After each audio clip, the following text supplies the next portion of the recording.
তোরা দেখে যা আমিনা মায়ের কোলে, তোরা দেখে যা আমিনা মায়ের কোলে, মধু পূর্ণিমারে সেথায় চাঁদ দোলে, মধু পূর্ণিমারে সেথায় চাঁদ দোলে, তোরা দেখে যা আমিনা মায়ের কোলে।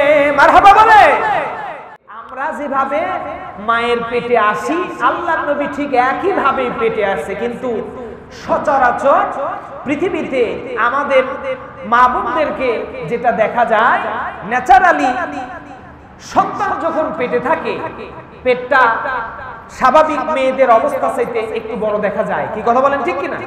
কিন্তু নবী আলাইহিস সালাতু ওয়াস সালামরা যে মায়ের গর্ভে এসেছেন তাদের পেট কখনোই বড় হয় নাই, স্বাভাবিকের মতোই দেখা গেছে। সুবহানাল্লাহ। কোন রকম কোন অতিরিক্ত বড় হওয়ার কোন সিম্পটম মা আমিনার ভিতরে দেখা যায় না। কিন্তু মা আমিনার ভিতরে দেখা না যায়, পৃথিবীর কারো কাছে এই খবর না থাকলেও আল্লাহর আরশে আজিমে এই খবর আছে, মা আমিনার যে পেট, এই পেটের ভিতরে পৃথিবীর সামান্য কোনো পৃথিবীতে মানুষ আগমন ঘটছে না, যিনি আসবেন তিনি গোটা পৃথিবীর সমস্ত সৃষ্টির শ্রেষ্ঠ। বলেন সুবহানাল্লাহ। তোরা দেখে যা আমিনা মায়ের কোলে, তোরা দেখে যা আমিনা মায়ের কোলে, মধু পূর্ণিমারে সেথায় চাঁদ দোলে, মধু পূর্ণিমারে সেথায় চাঁদ দোলে, তোরা দেখে যা আমিনা মায়ের কোলে। মারহাবা বলে। সাদের দিকে একবার তাকাইছে আমিনা, আর রাসূল সাল্লাল্লাহু আলাইহি ওয়াসাল্লাম প্রসব হওয়ার পরে চেহারার দিকে তাকাইছে, দেখে যে সাদের চাইতে মুহাম্মদুর রাসূলুল্লাহর চেহারার নূর লক্ষ কোটি গুণ বেশি। বলেন সুবহানাল্লাহ। মা এমন আল্লাহর নবীর জীবনে এমন দুঃখ কষ্ট দিয়ে ভরা, পৃথিবীতে আসার পূর্বেই বিশ্ব নবীজি তার আব্বা জানকে হারিয়ে ফেললেন। আব্দুল্লাহ পৃথিবী থেকে বিদায় নিয়ে চলে গেলেন। আল্লাহর নবীজি যখন পৃথিবীতে আসছেন, তাশরীফ আনবেন, এই মুহূর্তে বিশ্ব নবীজি আমিনার ঘরের ভিতরে টিমটিম করে একটা ছোট্ট বাতি জ্বলছিল। কিন্তু আল্লাহর হাবিবের আগমনের সময় ছিল সুবহে সাদিকের সময়। দিনের একেবারে শুরু যখন হয়ে যায়, ফজরের আযান যখন হবে অবস্থা, আর রাত যখন শেষ হয়ে যায়, এই অল্প সময়ের ব্যবধানে আল্লাহর হাবিব পৃথিবীতে তাশরীফ নিয়ে এসেছে। সুবহানাল্লাহ। রাত শেষ হয়ে যাবে, এই মুহূর্তে নিবু নিবু করে একটা বাতি টিপ টিপ করে আমিনার ঘরের ভিতরে জ্বলছে। এরপরে আমিনার পেটের ভিতরে একটু মানে প্রসবের যন্ত্রণা শুরু হয়ে গেল। আমিনা এবার তার শ্বশুরকে খবর দাও। আমিনা রাদিয়াল্লাহু তাআলা আনহা তার দাসীর মাধ্যমে খবর পাঠালেন তার শ্বশুরের কাছে, আল্লাহর নবীর দাদার কাছে, আব্দুল মুত্তালিব। বললেন, আব্বা আমার পেটের অবস্থা ভালো না, কোন সময় জানি আপনার নাতি পৃথিবীতে আসে, আমার সন্তান পৃথিবীতে আসে। এই আরবের ভিতরে যারা বাচ্চা যখন পৃথিবীতে আসে, দেখবেন এলাকার ভিতরে এখন তো সিজার ছাড়া বাচ্চা হয় না, ডাক্তারের কাছে না গেলে হবে না। আগে ধাত্রী ছিল, মানুষ এগুলো ভুলেই যাবে দিন দিন যত কথা বলেন না কেন। দেখবেন আমারে আপনাদেরকে ধরনের একজন ধরনী ছিল। ধরার মানুষে কি বলে? ধাত্রী অথবা ধরনী। এখন মানুষ আর এটা জানে না, আমি শুনবে মানে নতুন প্রজন্ম এই সম্পর্কে কোনো ধারণাই নাই। এরা জানে, এরা এখন যায় শেরপুরে শহরে গিয়ে বলে, মা আমি কোন ক্লিনিকে হয়েছিলাম, কি বলবে আমি কোন হাসপাতালে হয়েছিলাম। আর আগে ওই ধাত্রী যিনি আমাদেরকে প্রসবের সময় ধরেছে, ওনাকেও আমরা এত ভালোবাসতাম, এত মর্যাদা দিতাম, আমাদের অন্তর থেকে তাদের জন্য দোয়া আসতো। কথা বলেন না কেন? প্রিয় উপস্থিতি, আব্দুল মুত্তালিব বলল, আমার কাছে তেমন কোনো অর্থ সম্পদ নাই, যদি কোনো ধাত্রীকে নিয়ে আসি টাকা পয়সা দেওয়া লাগবে, টাকা কোত্থেকে দেব, টাকা পয়সা নগদ অর্থ নাই।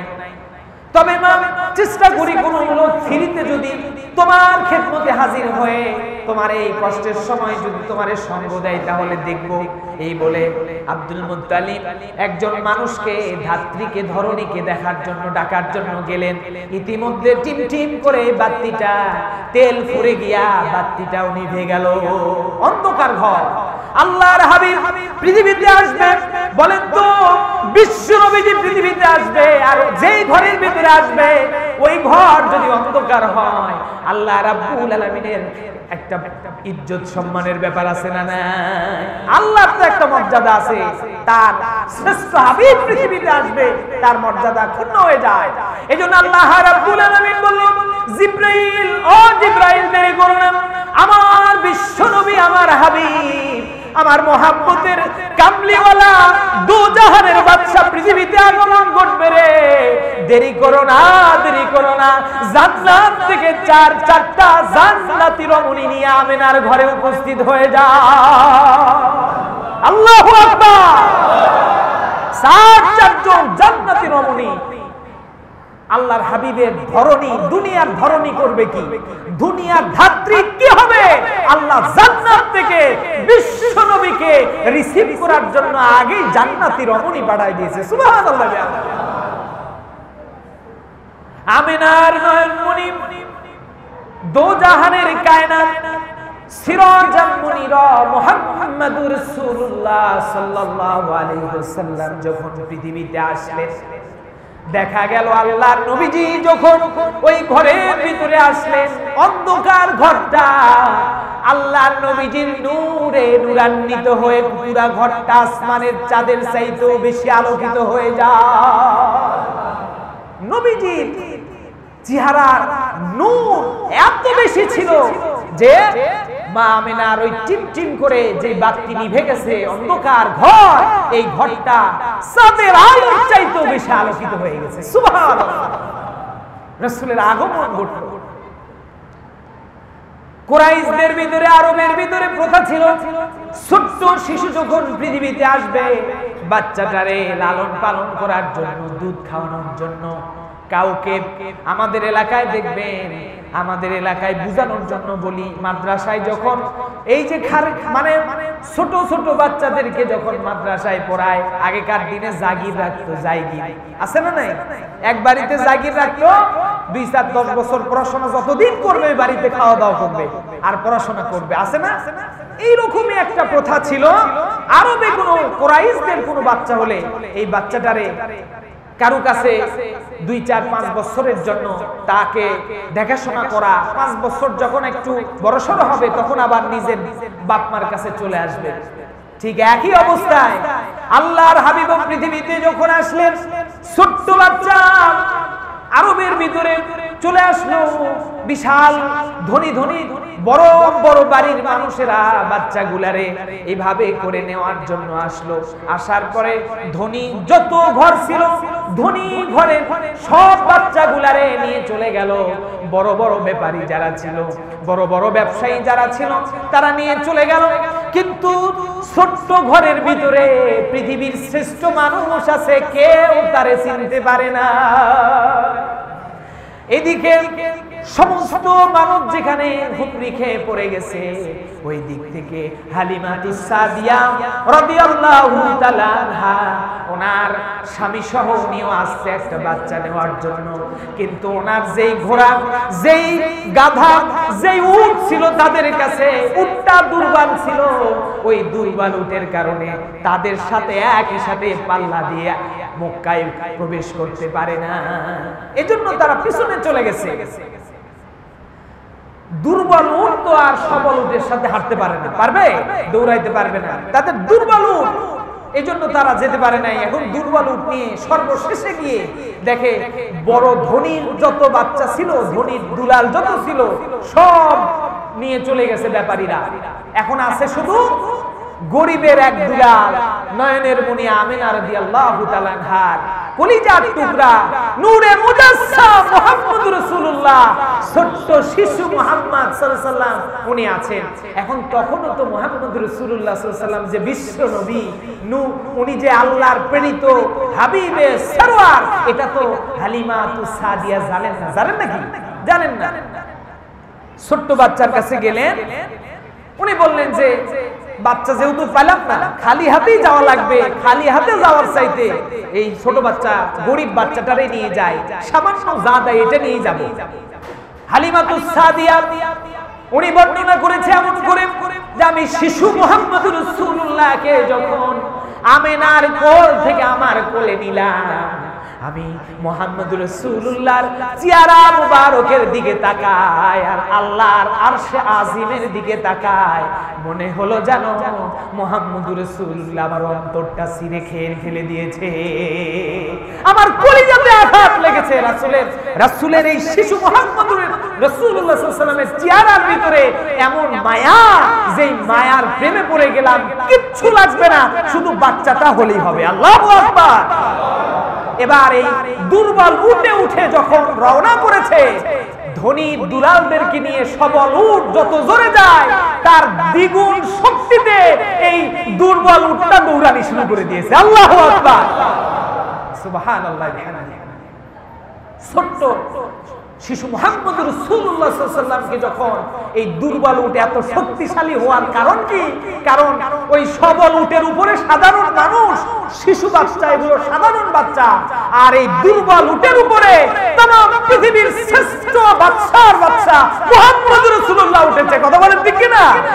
আল্লাহ এই সবল দুর্বল উটের ভিতরে এমন পাওয়ার দিয়েছে, কুদরতি পাওয়ার, যে এগুলোরে ফেলফেলায় ও আগে দৌড়ায় চলে গেছে। সুবহানাল্লাহ। হালিমাতুস সাদিয়া রাদিয়াল্লাহু তাআলা আনহা, হালিমাতুস সাদিয়া রাদিয়াল্লাহু তাআলা আনহা বর্ণনা করে, আমি যখন সবল দুর্বল উটটা যখন তাদের কাছে আসলাম, আমি লক্ষ্য করলাম তাদের মনে হলো জানো আমার উটটা এত স্পিরিট যে তাদের এই সবল উটগুলোর চাইতে 100 গুণ বেশি দৌড়ায় আমার বাড়িতে চলে আসছে। সুবহানাল্লাহ। এরপরে আমি শিশু মুহাম্মদ রাসূলুল্লাহকে আমি যখন দুধ খাওয়াই, তার আমার দুধ বোন, আমার মেয়ে আসমা, সে ছিল তার দুধ বোন, সে আমার বাম স্তনের দুধটা সে পান করত। মুহাম্মদ রাসূলুল্লাহর অন্তরের ভিতরে আল্লাহ এমন ইনসাফ ছোটবেলায় ঢুকায়া দিয়েছে, যতদিন পর্যন্ত আমার দুধ মুহাম্মদ পান করেছে অতদিন পর্যন্ত ওই তার দুধ বোনের ওই দুধ, যেই দুধ খাইতো, যেই স্তনের দুধ, ওই স্তনে আর মুখ লাগায় না। শিশু মুহাম্মদ রাসূলুল্লাহ দ্বিতীয় দুধে আর কোনোদিন মুখ লাগায় নাই, যে দুধটা তার দুধ বোন পান করেছে। সুবহানাল্লাহ বিহামদিহি। কি পরিমাণ তার অন্তরের শিশু মুহাম্মদ রাসূলুল্লাহর মধ্যে আল্লাহ সুবহানাহু ওয়া তাআলা ইনসাফ দিয়েছিলেন। মাদের এজন্য মর্যাদা কম না বেশি বলেন? এ বলেন মা, আমাদের মেয়ে, আমাদের বিবিদের মর্যাদা কম না বেশি? অনেক বেশি। আল্লাহর নবী একদিন, এটা পরের একটা ঘটনা বলছি, এটা আনুষঙ্গিক, না বললে এই ছেলে পেলে এই তোমরা বাহিরে কথাবার্তা বলো না বাবা, ভিতরে আসো। আর এই যে গোল হয়ে বসে আছো কেন ওখানে? এই ভিতরে ঢুকো। হেলান দিয়ে বসে আছো কেন বাবা? তোমরা একটু ভিতরে এসে সুন্দর হয়ে বসো। আপনারা একটু চাপে, এই যে ফাঁকা জায়গা পুরো